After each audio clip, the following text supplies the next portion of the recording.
안녕하세요. 꿈카페 웨이카TV 웨이카입니다. 오늘은 유튜브를 특별하게 구성해 보았습니다. 이렇게 아이패드를 통해서 디지털화된 정보들을 함께 공유할까 하고요. 별도로 대본까지도 준비해 놨습니다. 너무 철저하죠? 제가 이렇게 두 가지를 준비한 이유는요, 사실 오늘 제가 컨텐츠화 시키고 싶은 내용들이 그동안 제가 정말 많은 영감들을 받고 너무 이 성향과 방향성이 너무 좋다라고 느낀 부분들이 있어서 이렇게 준비를 해보았습니다. 스타벅스를 이긴 일본 시골 카페의 이야기인데요. 바로 사자커피의 이야기입니다. 스토리텔링 카페로 되게 유명하죠. 그러나 아직 생소하신 분들도 많을 거라 생각이 듭니다. 그래서 오늘 한번 소개를 해드릴까 합니다. 먼저 요즘 같은 시대에 우리 주위만 봐도 카페를 꿈꾸는 사람들 정말 많고, 심지어 뭐 한 달, 두 달, 세 달 이렇게 잠깐 배워서 카페를 창업하는 경우도 상당히 많습니다. 물론 이 이야기는 이 카페 시장이 상당히 포화 상태다. 그럼에도 불구하고 계속 폐업하고 계속 오픈하고 폐업하고 오픈하고 기존에 있는 카페들이 문을 닫는 경우도 있고 계속 번창하는 경우도 있고 너무나도 다양해요.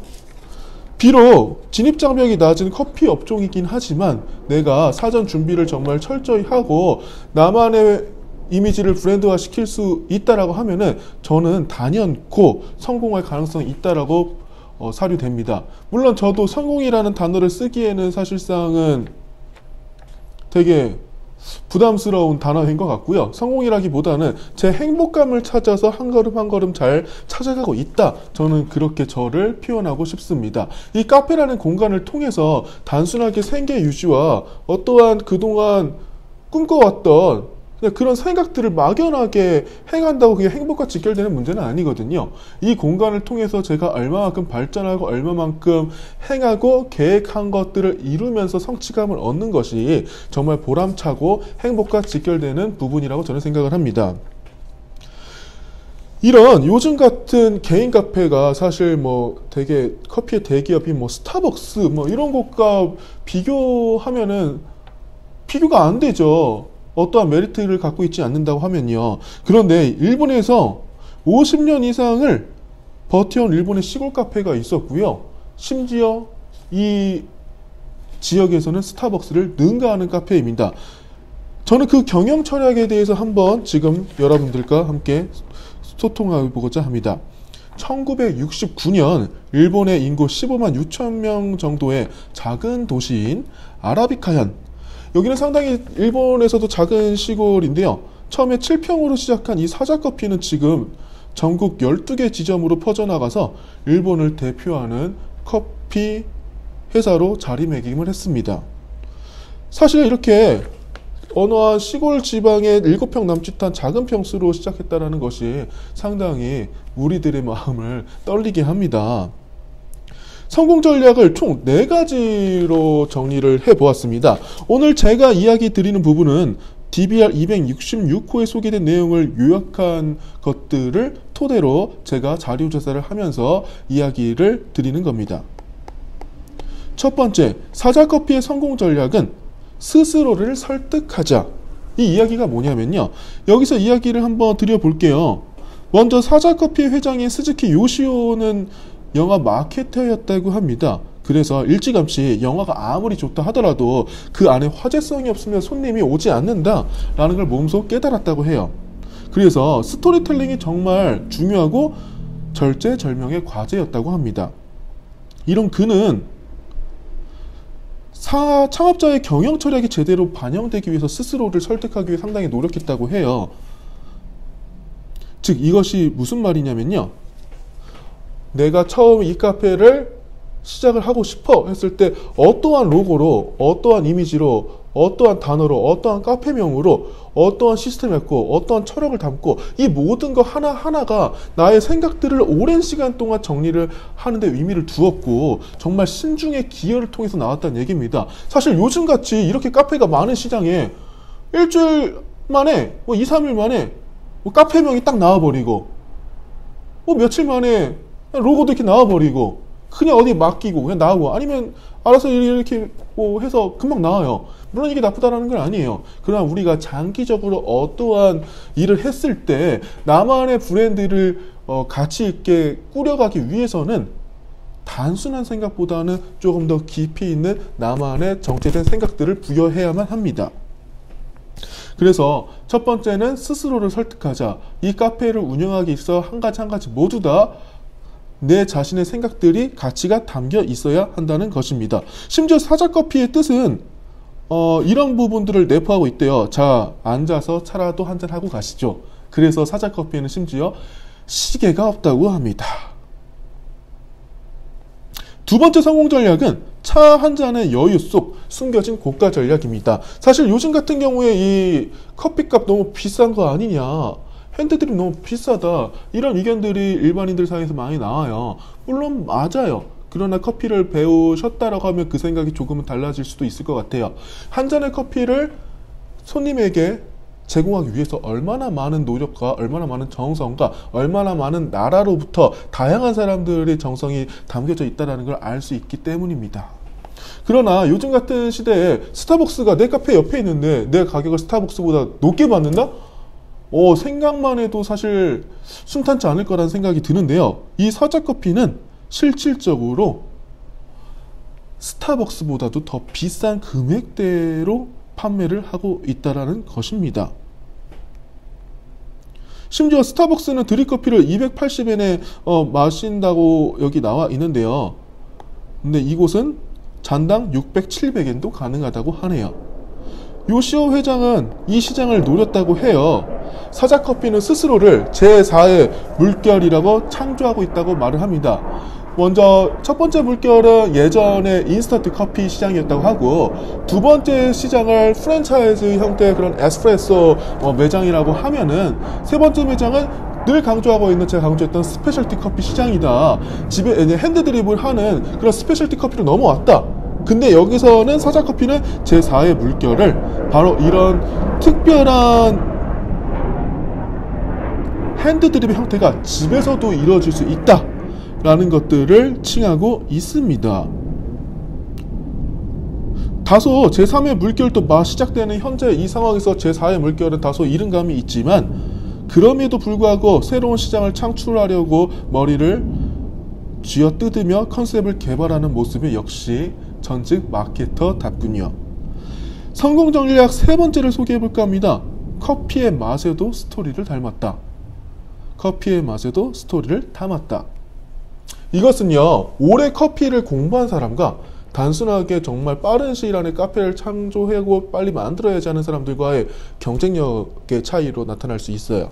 즉, 이 사자커피는 커피의 맛을 높이기 위해서 역시나 원두의 생산부터 제조까지 직접 관리한다고 합니다. 더구나 하나의 스토리가 담겨져 있는데요.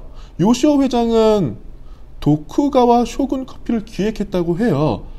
이게 뭐냐면 1998년도에 NHK의 대하 드라마가 있었는데, 도쿠가와 요시노부라고 하는 요 드라마 속에서 마지막 쇼군인 1867년 구미공사들과의 만찬 자리에서 프랑스 요리사를 고용해서 커피를 대접하는 장면이 있었다고 합니다.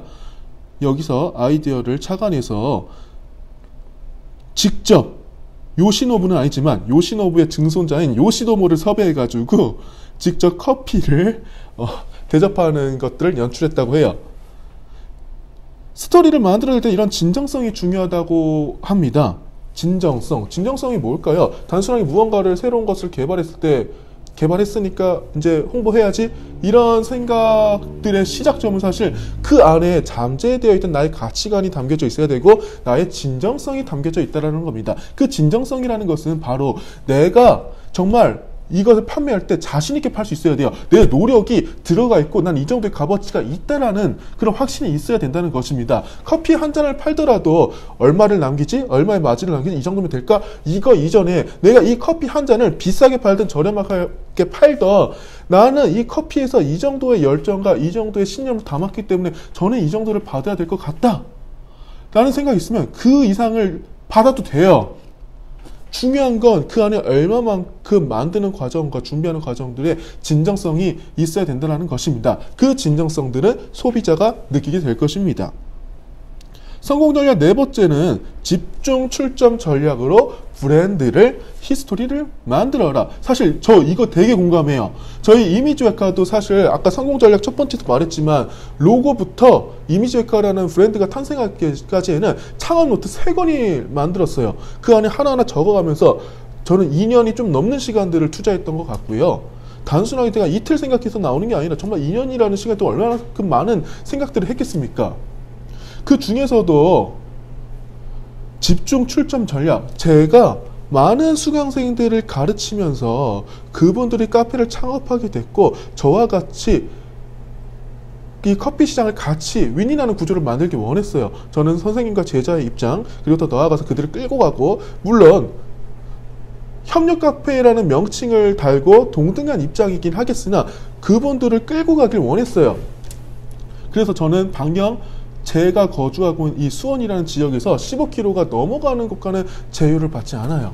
제가 케어가 안 되고요. 저는 오로지 이렇게 수원에서만 조금 활동의 영역을 넓히고 싶었고 교육과 이런 협력 카페 가맹들을 하고 싶었습니다. 이 협력 카페 가맹은 일반 프랜차이즈 업체의 세상과는 좀 다른 것 같아요. 각자가 가지고 있는 재능을 끄집어내서 그 재능에 맞게 나의 브랜드를 착안시키고 커피의 영역에서만 이미지웨카라는 브랜드를 얹히고 싶었어요. 그래서 내가 어떠한 카페를 창업했을 때 부족한 이 커피 부분들을 이미지웨카가 대신해 주고 나머지 거는 자연스럽게 나의 장점들을 부각시킨 카페를 만들자, 나만의 카페를 만들자라는 게 저희 모토입니다. 일본 내 13개 점포 중 2개를 제외하고는 모두 아라비카현에 있대요. 이 사자커피가요. 물론 다른 두 곳 점포에서는 매출을 기대하진 않아요.